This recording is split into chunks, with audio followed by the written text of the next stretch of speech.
Imaginons qu'un nouveau restaurant ouvre dans votre quartier. Vous avez envie de le tester, alors vous y allez, vous vous rendez compte que le service est impeccable, les plats sont vraiment bons et la note est vraiment correcte. Bref, vous avez trouvé un resto bien sympa. Que se passera-t-il si quelques jours plus tard, vous discutez nourriture avec une de vos connaissances? Eh bien, vous allez lui recommander ce restaurant. Et si elle le teste et qu'elle le trouve bien, elle le recommandera à son tour et ainsi de suite. Et de fil en aiguille, le restaurant, finalement grâce à vous, aura quelques clients supplémentaires. Pourtant, même si vous avez aidé ce restaurant à augmenter son chiffre d'affaires, eh bien, vous n'aurez touché, vous, rien comme argent et vous n'aurez probablement même pas un merci. Pour les entreprises, il y a plusieurs façons de trouver de nouveaux clients. Ils peuvent faire de la publicité, ils peuvent travailler sur les réseaux sociaux, passer à la TV dans de la pub TV, ils peuvent avoir des commerciaux, ils peuvent faire des flyers, des brochures, etc. Et il y a un autre moyen qui est par exemple de se dire je vais essayer d'activer ce bouche à oreille. Activer ce bouche à oreille, c'est ce qu'on appelle faire du marketing relationnel ou du marketing de réseau. Mais les entreprises qui ont décidé d'utiliser ce moyen de déploiement ont bien compris qu'elles devraient rémunérer les gens qui activeraient ce bouche à oreille pour que ça fonctionne. Alors c'est encore peu connu. C'est normal, les entreprises qui utilisent ce moyen de communication, elles ne font pas de pub, etc. Donc si vous le connaissez, c'est que vous y avez été invité. Un peu comme à regarder cette vidéo. Mais c'est pas nouveau, déjà depuis le siècle passé ça existait. En plus de ça, un peu comme dans toutes les industries, certains ont essayé de trouver des failles, de profiter du système et les médias ont mis à jour certains montages qui étaient totalement illégaux, occultant ainsi certains vrais succès du marketing de réseau parce que à partir du moment où on parle de failles, où on parle de systèmes qui ne fonctionnent pas, on a beaucoup plus d'audience et n'oubliez pas que ce qui fait fonctionner un média, c'est avant tout l'audimat. Alors, comment faire la différence entre ce qui est légal et ce qui est illégal? Ce qui est illégal, c'est un système pyramidal dans lequel ce sont ceux qui sont dans le fond de la pyramide et qui alimentent ceux qui sont au-dessus de la pyramide. Et c'est obligé que ce soit comme ça que ça fonctionne. Le gros problème, c'est que si dans le fond de la pyramide, et à un certain moment ça va arriver, ça s'effondre où il y a de moins en moins de gens, ceux qui sont au-dessus de la pyramide gagnent de moins en moins, voire ne gagnent plus rien, et la pyramide s'effondre et plus rien ne peut exister. Par contre, dans un système marketing de réseau qui lui est tout à fait légal, il y a d'autres critères. Premier critère, c'est d'avoir un produit qui est réel, qui est vraiment disponible. Et ce produit, vous pouvez soit en devenir un client, soit vous pouvez en devenir un distributeur, un peu comme un franchisé si vous voulez. Deuxième chose que l'on peut regarder, c'est ce qu'il y a bien une entreprise derrière ce produit, avec des adresses, avec des contacts, avec un support pour vous aider en cas de besoin. Troisièmement, si vous décidez de devenir distributeur de cette marque finalement, ce n'est pas parce que vous êtes distributeur avant quelqu'un que vous avez trouvé et qui va rejoindre votre équipe que vous allez gagner plus que lui. Il se peut tout à fait que vous parrainiez quelqu'un qui soit votre filleul et que votre filleul gagne beaucoup plus d'argent que vous. Je vous l'ai dit tout à l'heure, une entreprise qui choisit de développer son activité par le bouche à oreille ne fait pas de publicité. À quoi va donc être utilisé tout le budget publicitaire? À deux choses. Premièrement, à la recherche et développement pour s'assurer d'avoir un produit qui soit haut de gamme et largement concurrentiel sur le marché. Et ensuite, le reste de ce budget sera dispatché entre les distributeurs qui auront finalement deux missions. Mission numéro 1, développer les ventes, trouver de nouveaux clients, puisque je vous ai dit que dans un vrai marketing de réseau, on pouvait être client sans être distributeur. Et leur deuxième mission, c'est de trouver de nouveaux parrains, de nouveaux affiliés, de nouveaux distributeurs qui feront finalement la même chose qu'eux. Un levier très important en marketing de réseau est ce que nous appelons le pouvoir de la duplication. Je vais vous l'expliquer très simplement. Imaginons que vous deveniez distributeur et que vous trouviez deux autres distributeurs. Ces deux distributeurs vont à leur tour en trouver deux. 2 fois 2, ça fait 4. 4 qui vont également en trouver 2 à leur tour, ça fera 8. Et les 8 qui en trouveront 2 à leur tour, ça fera 16. Nous sommes dans une exponentielle. Imaginons faire la même chose, non pas avec 2 distributeurs, mais 3 distributeurs. Vous en trouvez vous juste un en plus. 3 qui en trouve 3, ça fait 9. 9 qui en trouve 3, ça fait 27. 27 fois 3, 81. Si vous regardez, vous avez trouvé un distributeur supplémentaire, mais en bout de course, eh bien, nous sommes à 65 distributeurs de plus. Faisons la même chose avec 4. 4 x 4, ça fait 16. 16 x 4, ça fait 64. 64 x 4, ça fait 256. Ce qui signifie que là, en ayant trouvé juste 2 distributeurs supplémentaires au départ, eh bien, vous trouverez 240 personnes dans votre équipe en plus. Finalement, si on le fait avec 5 distributeurs au départ, 5 x 5, 25, 25 x 5, 125, 125 x 5, 625, ça veut dire que vous aurez 625 personnes en bout de ligne dans votre équipe.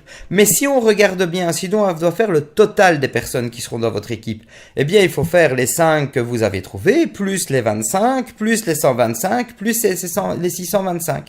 Ça fait 780 personnes. Et vous aurez donc constitué, en ayant vous trouvé 5 personnes, une équipe de 780 distributeurs. Si vous avez bien compris, le but du jeu, c'est pas d'essayer de trouver des dizaines et des centaines de personnes. Ça, c'est être en mode vendeur, et c'est pas forcément ce qui marche le mieux. Ce qui fonctionne le mieux, c'est d'aider votre équipe à se développer. En gros, vous devez enseigner à Marie comment trouver et former Pascal à parrainer John, qui est un distributeur trouvé par Pascal. Et la duplication, elle ne se fait qu'à partir du 3e niveau, et c'est là que ça devient vraiment intéressant. Parlons un peu finance. Imaginons que vous commenciez avec 5 distributeurs, vous vous souvenez, et que vous gagnez 20 € chaque fois qu'un distributeur est inscrit et 3 € par mois par distributeur parce que vous avez trouvé une entreprise qui fait un marketing de réseau sous format d'abonnement par exemple. Eh bien, dans un cas comme ça, vous allez toucher 20 fois 780, ça fait 15 600 €. Et chaque mois, vous toucherez 3 fois 780, c'est égal à 2340 € par mois. Imaginons que vous arriviez à ça au bout de 6 mois, admettons. N'oubliez pas qu'au départ, vous n'avez trouvé, vous, que 5 personnes personnellement. Après, c'est votre équipe qui s'est développée. Est-ce que vous imaginez combien de personnes vous devriez trouver si vous vouliez arriver au même résultat avec toutes des personnes qui sont juste en dessous de vous, sans profiter du pouvoir de la duplication ? Si vous avez compris le principe de la duplication, vous avez compris ce que vous aviez gagné et si ce type d'industrie vous intéresse, eh bien il faut savoir que pour démarrer, il y aura toujours 3 étapes. Je vais faire une petite analogie. Imaginons qu'il fasse un peu maussade, vous ayez envie d'aller prendre le soleil, vous prenez votre voiture et vous décidez de partir dans le sud de la France. Eh bien, dans un premier temps, la première chose à faire, ce sera de mettre le contact dans la voiture, c'est-à-dire trouver un produit qui vous intéresse, qui vous plaît et auquel vous allez adhérer. Bref, pour quelle marque allez-vous devenir distributeur ? La deuxième étape, ça va être de mettre de l'essence dans votre voiture, sinon vous n'irez pas très loin.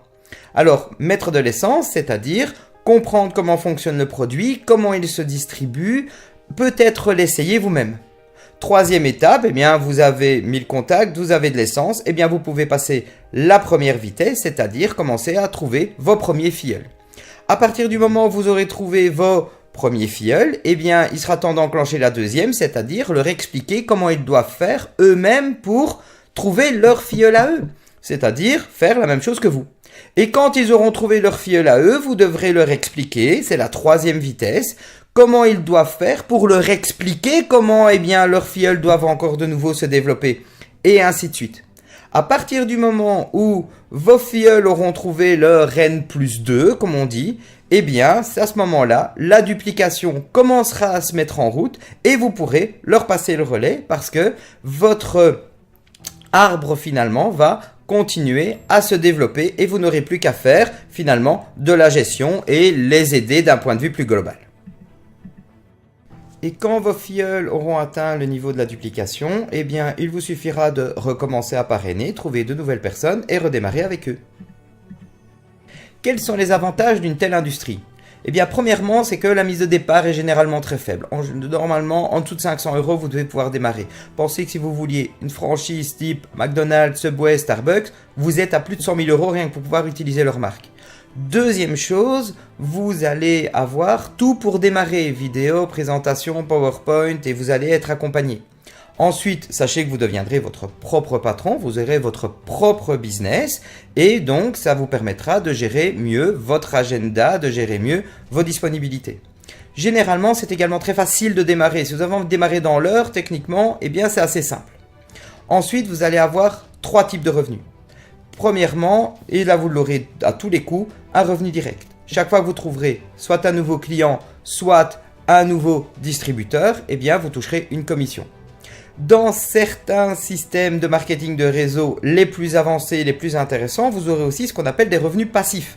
Ça veut dire que vous toucherez tous les mois une commission sur les distributeurs ou les clients que vous avez aidés à rejoindre l'équipe. Et enfin, dans certains cas, vous pourrez toucher des primes de démarrage, des challenges annuels, etc., etc. Ça veut dire que c'est intéressant. Pourquoi ? Parce que vous aurez la possibilité, grâce au revenu direct, de toucher de l'argent à court terme, mais en même temps de vous créer une rente sur le long terme grâce au revenu passif. Et ça, c'est un premier pas vers l'indépendance financière. Une dernière chose, il faut savoir que c'est l'industrie qui a la plus grande croissance à l'échelle mondiale et qu'elle est recommandée par les plus grands leaders comme Bill Gates, Robert Kiyosaki, Tony Robbins, etc. Voilà, j'espère avoir pu vous aider à comprendre un peu mieux ce qu'est le marketing relationnel ou marketing de réseau. Si ça vous intéresse d'en savoir plus, je vous encourage à contacter la personne qui vous a invité à regarder cette vidéo. Elle vous expliquera le produit qu'elle peut vous promouvoir et comment vous pouvez démarrer et gagner votre vie grâce à ce type d'industrie qui est une aventure extraordinaire.